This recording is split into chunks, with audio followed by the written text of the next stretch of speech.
Okay, today we're gonna be going over a bunch of different foothold traps.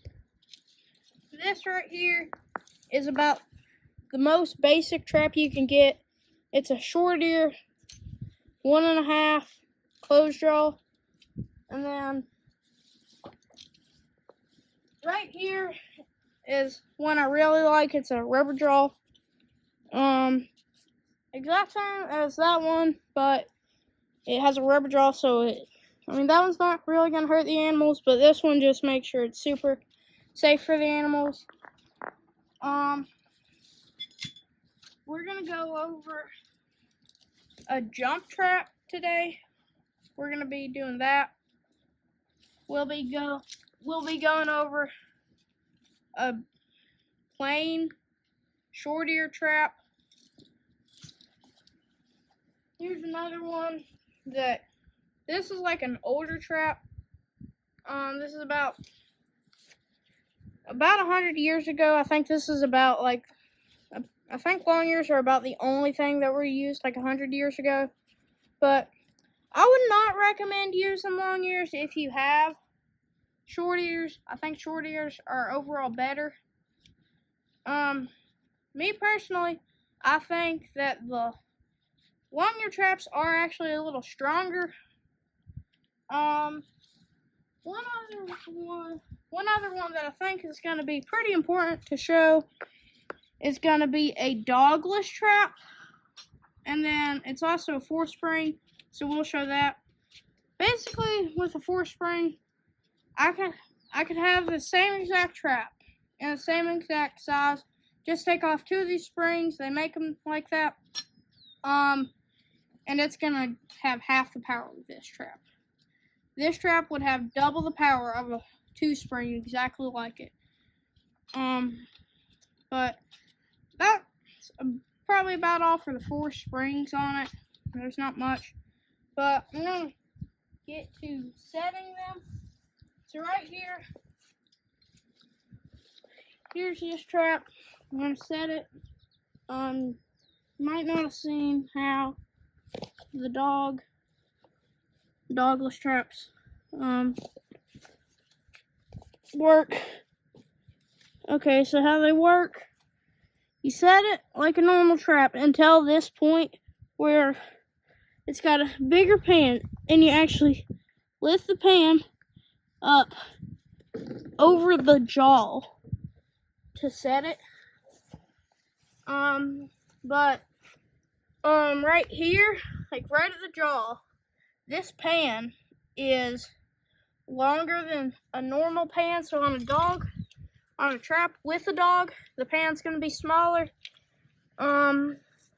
Because you have this dog that comes all the way up to there, so the pan's smaller. But on this one, the pan is bigger because it has to have this part extra that comes all the way back. And then you can see the 4 springs right there. And that just makes it a whole lot stronger. But that's something I really wanted to show you today, was the dogless trap. And they're probably better because they have a bigger pan. But I like the traps with dogs just because that's what I'm more familiar with. I've been trapping with them longer.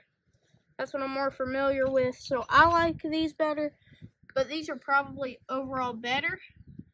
And I'm going to go ahead and set this one off. A good way to set them off if you don't want to get your hands in them, if you don't have a stick or anything, is just you can step on them. Just let your foot up, doesn't really do anything. Now I'm going to move over to this long ear trap, which has the long ear short ear trap. This is what you call the ears. And then you can get the long ear traps with 2 or 1. This one has 1. Go ahead and set it. I normally just step on it kind of like that. Move these jaws down. Bring the dog up over. And flip the pan up. And there's that. And what you would do for this, you can actually like adjust the jaw on these. Like right now, the ear's straight out. I'm gonna try not to set it off here. Not sure if I'll be able to really show you that great without setting it off. But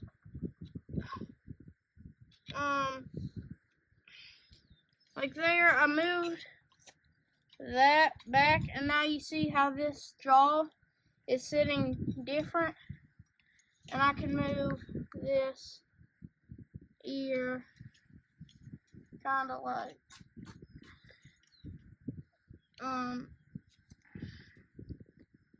just kind of keep moving it the other way, and your pan's gonna sit flatter.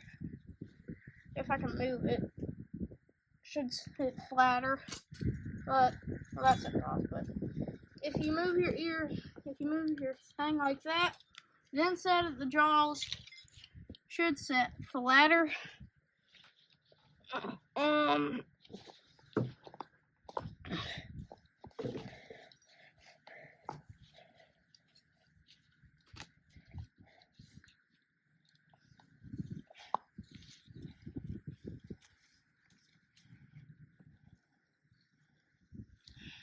Like that, you see the jaws are sitting flatter. Now, so you can just adjust the ear to adjust the jaws. So I thought that's something I should show you also.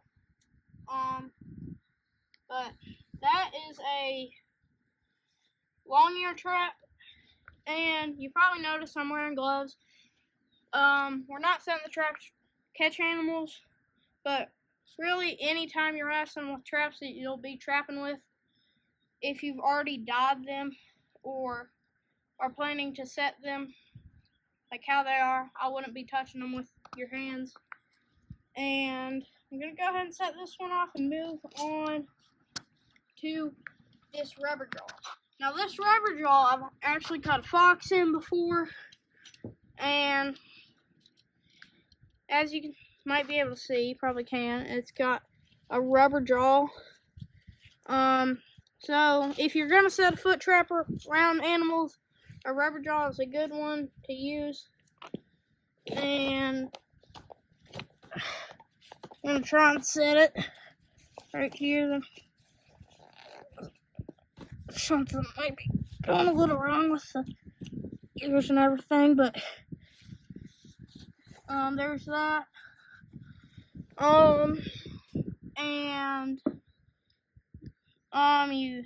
These are dogged traps, so you set them the normal way. I'll show you exactly how the dog works on the next one, if I can remember anyways.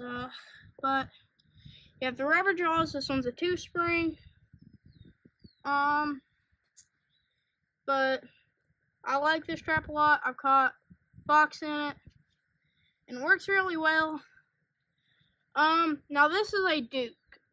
One thing I would recommend on Dukes, I'll go ahead and grab this one right here, which is a Duke. If you get a Duke,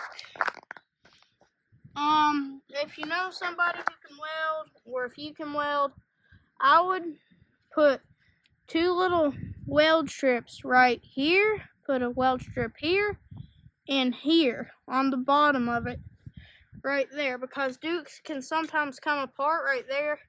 They're metal pressed in, and they can sometimes come apart. Dukes are a cheap trap. They work okay, but I would just recommend welding if you get one. This one's been welded, that one hasn't. And I think I'm going to move on to the next one. It's going to be an offset jaw. And this offset jaw is one I caught a coyote in this year. This year's the first year we've really started trapping a lot, because we've had a lot of animal attacks on our chickens. We've had a fox killed, I think, 22 chickens in 2 hours while we were gone. One time, But after that, this year we've started trapping some more, and we were able to take out 2 possums, 4 coons, 2 foxes, and 1 coyote. But I'm gonna go ahead and show you how the dog works, if I can. Okay, so the dog is this right here. The thing that I just flipped up over the jaw. And if you can push the jaw down, flip the pan up over the end of the dog. Dog goes over the jaw. And I've explained this in some of the other videos, but the dog goes over the jaw and under the pan. So when an animal steps down on the pan, dog comes back and jaws come up, clamp on the animal, and doesn't hurt them unless it's just they twist all around or it's a really small animal for that trap. I like offset jaws too. They work really good. This is when I caught a coyote in this year. But that's how the dog works, and I showed you how the dogless works. But that's for these 4. Then I have 3 more to go. And right here's the next one. Now this is a closed jaw. Oh, I didn't really show you on the offset jaw what an offset jaw is. Right here you got this little open area right here, and that's all the offset jaw is. That's all it is. Not a huge difference, but that's all it is. This one's a bridger, this one's a duke, but right here, this is a closed jaw where you can see there's no rubber on it. There's no like gap. And I'm gonna go ahead and set this one for you, or try to. And they work. This is about as simple as you can get for a trap, at least now, I think. But works the same way as these. One thing I want to show you on these, this one actually has like a little cutout on the pan that you have to put the dog under. This one has like, well, you might be able to see, but right there, it's just kind of like you would flip the dog up under there, and push up on the pan to where it's like that. But you can have some different pan designs, and then I'll set this one for you. And this is just a closed jaw, set it the same way as the others.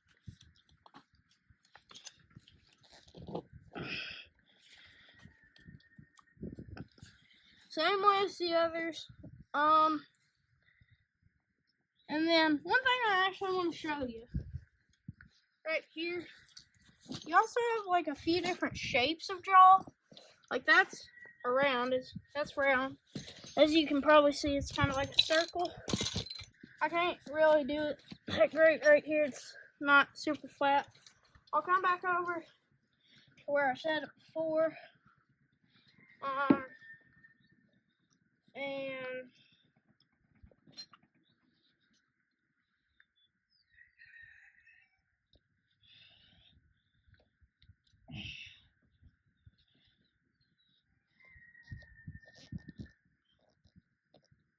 alright. Okay.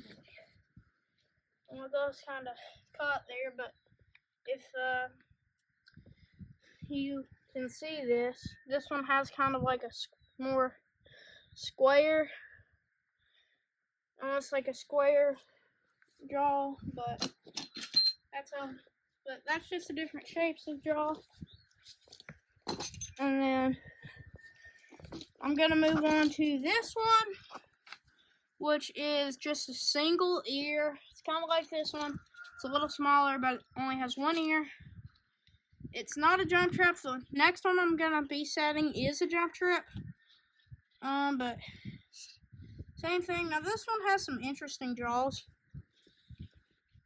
Like if you can see the jaws, like it has that, and then it also has like right there, to kind of disperse the weight of the jaws and everything. But right there is that. Now the traps don't hurt at all. I haven't stuck my hand in any today except for this one, cause it'll take a little longer. It'll take some time to get them out. But I'm just trying to finish the video. But right here, this one's the jump trap, and there's not much difference between these two, on how they look. This is the non-jump trap, this is the jump trap, but when you set this one off, you probably won't be able to see, really, cause,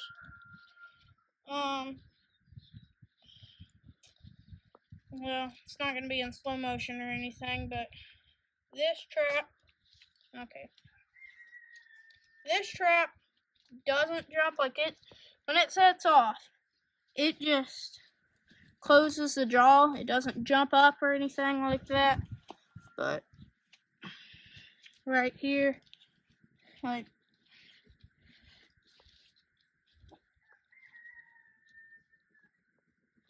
all this one does when it sets off is just go off. It doesn't jump up or anything.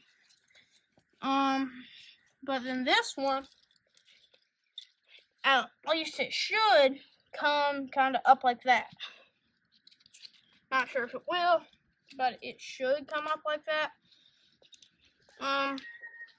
Go and set this one, but if I can. This one's kind of hard to set. It's a little stronger than that one, so it's kind of hard to set it in the air, but it's kind of hard because it doesn't have the extra ear, and it's not a long ear, so this one's kind of harder to set.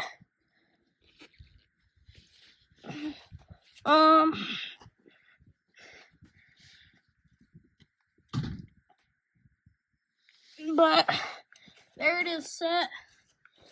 And I think I see how it works now. I've never really known how these actually jump up, but I think I see now that it's set. This has to come up like that. So this will come up like that, lifting it up off the ground. And I'm gonna go get a stick, and hopefully you can maybe see how it works. Alright, pay close attention to how this works. 3, 2, 1, go.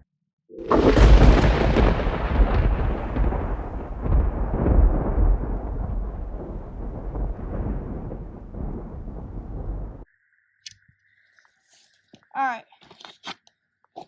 so not sure if you were able to see it. You probably couldn't, but I think what it was supposed to do is just come up like that and grab the stick. But that's how that one works. Now, I thought these were, I didn't think they made them anymore, but I think there is actually a trapping website now that you can buy these on.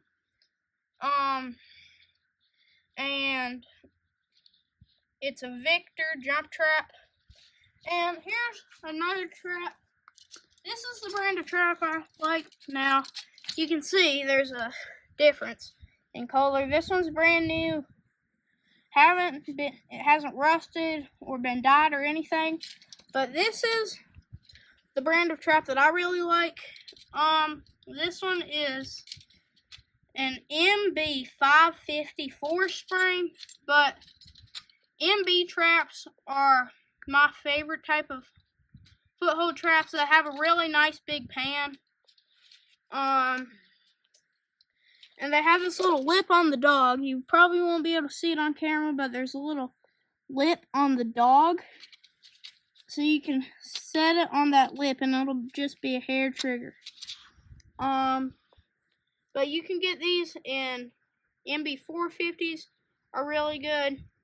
And then I got this one in MB 554 spring. The 450s, I don't know if they come with the option of 4 spring. I'm not sure. I have an MB 450 and it just has 2 springs, but I think it got run over with a side-by-side. So it needs a little bit of repairing. The ear got bent, so it needs a little bit of repairing. But the MB are really well built. Like getting run over with a side-by-side barely bent the ear on one, but it was just barely enough to where I can't set it. So it'll need some work, but they're really big, beefy traps. And then like right here is kind of like the Bridger equivalent of it, except this one's a dogless. So this is kind of what the Bridger. So this is a Bridger number 3. This is an MB 550. An MB 550 is the equivalent to a number 3. But this one's a lot lower than this one. And it's a good bit. Well, maybe not a good bit. It might just be a little heavier than this one. I think that's gonna be about it for today. I just thought we should probably get another video out. It's been a while. But I thought this would be a good one. Just going over some foothold traps. So I think that's gonna be about all for today's video. I think I said it already, but just wear gloves anytime you're messing with traps. It's good to wear gloves with about every trap that you mess with. Unless you're like in a store and looking at traps. But I think that's going to be about it for today. I'll see you next time.